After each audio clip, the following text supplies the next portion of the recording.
Coming to you again with another Dukes of Hazard podcast.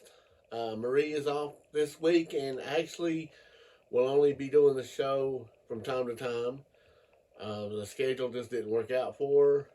I'm going to miss her. I'm going to miss Scott Strait, but I'm going to try to keep the podcast going. I'm having fun with it, and I enjoy talking about the show and just bringing things to y'all, and I hope y'all are enjoying them too. But this week we're going to be talking about the Deputy Dukes episode. It was aired on April 13, 1979. And this is one of the better shows, I thought. It's kind of Bo and Luke end up getting arrested for indecent exposure because they took some girls skinny dipping, which these girls weren't very honest girls. They got them to get out of their clothes and then held them at shotgun and stole their snipe hunting money. By the way, guys, if you're from the north and a southerner asks you to go snipe hunting, I'd advise that you don't do that. Anyways, Bo Luke ended up in jail, and Boss Hogg gets this call that public enemy number one is going to be turned over to them in their jurisdiction because I guess it's too high profile where they're at. Boss said he wouldn't let Roscoe go pick him up because it was too dangerous, and he promised Lulu that he would take care of him. So they come up with this idea that they deputize Bo and Luke, and they get Bo and Luke to agree to it because if they don't do it, they're going to sell the General Lee that they impounded. Well, it's weird seeing Bo and Luke in a cop uniform, but then again, it's weird seeing Bo and Luke in anything that involves work. So, no big deal there. They get in Roscoe's car and they head out to pick up Rocky Marlowe. And as they're going, Enos thinks that they busted loose and stole a cop car. And he goes, and then it has to be explained that it was legit. Bo and Luke were now deputies. And the thing I missed was, I was like, why would they send them there without guns? But Roscoe offered it. But they said that they felt like it would be a trap. So they take their only other trusty weapons that they are legally able to have, and that's the bow and arrows and the dynamite sticks.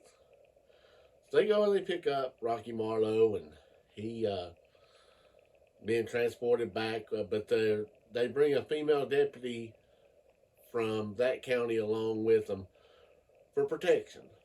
Well, we find out that's not the real female deputy because the other one, who does a little bit too much overacting, gets discovered that she's in the trunk. And, she comes out, she's screaming, and you barely understand anything she's saying because she's so distraught. But, so things happen during this transportation thing of Rocky Marlowe. His two goons are chasing Bo and Luke throughout the episode, and they have to switch cars several times. First, they hide in a used car salesman lot and get them an ambulance. Well, that ambulance breaks down, so what they do is they end up seeing the convertible of the two girls that took all their clothes and their money. So they steal it and think that they're home free, but then you find out that they're running out of gas, and so they're going to this ghost town that only has one pump, which was a cool pump. It was a visible pump, one of the really old ones. But we find out that the lady tells Rocky that she's going to let him go. And he said he didn't know who she was, and he kept trying to figure out who she was the whole time. So when they get there, Bo and Luke tell the filling station owner to fill it up, and he asks cash or credit. And of course, Bo and Luke have this like question mark over their head. They said, "Well, do it to the sheriff's department." He said, you don't have an account here. So they had to negotiate something with the guy inside. We didn't really get to see what they came up with, but when they come back out, the lady done let Rocky Marlowe free, and the car was empty.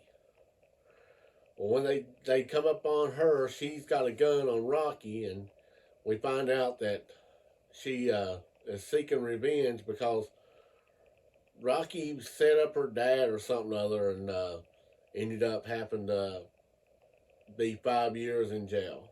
But Rocky, Bo and Luke distract the female cop or impersonator cop, and he grabs the gun. Rocky does, and takes up. And now it seems like the old West shootout.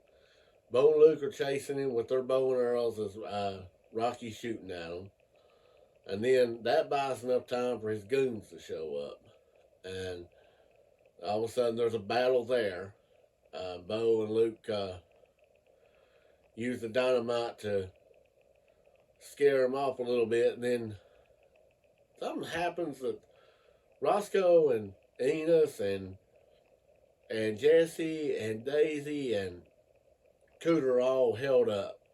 And it looks like the bad guys are going to win, but Bo has an arrow on him and tells them that he will shoot him with the arrow and a dynamite stick if they don't put the gun down. So Rocky gets caught, and turns out Bo and Luke transport him to Hazard, but he gets transported somewhere else. The show was really good. I remember this from my childhood, and I liked it then, and it held up for me. A lot of chases, a lot of action. You always hear don't bring a knife to a gunfight. Well, that's not necessarily true with the bow and arrow, especially if a dynamite is involved. So, anyways, it has some good points to it. Bo and Luke, like I said, there's a lot of action, a lot of jokes. I loved some of the things that the narrator said, and I gotta say that Dolly Parton has one thing her sister has over her that Dolly Parton don't have, and that's being on this iconic show. I don't know if Dolly cares about that or not, but she did a really good job. I enjoyed her acting, and I just liked every bit of it. But anyways, that's all I have for this week. Next week we're going to be doing, next week we're going to be off. And we'll resume back in 2 weeks with Money to Burn, to be the episode. Like I said, I enjoy this podcast. I'm having fun with it, and my plan is to at least do all the shows. I have all kinds of dreams and different ways this could go. Anybody want to Zoom with me as a co-host, I would not mind that either. But kind of running out of options for people to be with me and talk about it. I'm going to keep trying, but like I say, I'm running a little thin, but I hope that this coming Thanksgiving that y'all have a good and happy time. If you're going to be doing Black Friday, I hope that y'all don't go board's nest spotting over a toy or anything like that. I hope you enjoy the football games. And I don't want to just wish you a happy Thanksgiving, but a happy Hazard County Thanksgiving with lots of good food, friends and family, and smiles around the table. And this is all I have Rebel Lee saying this week. And till next time, yeehaw!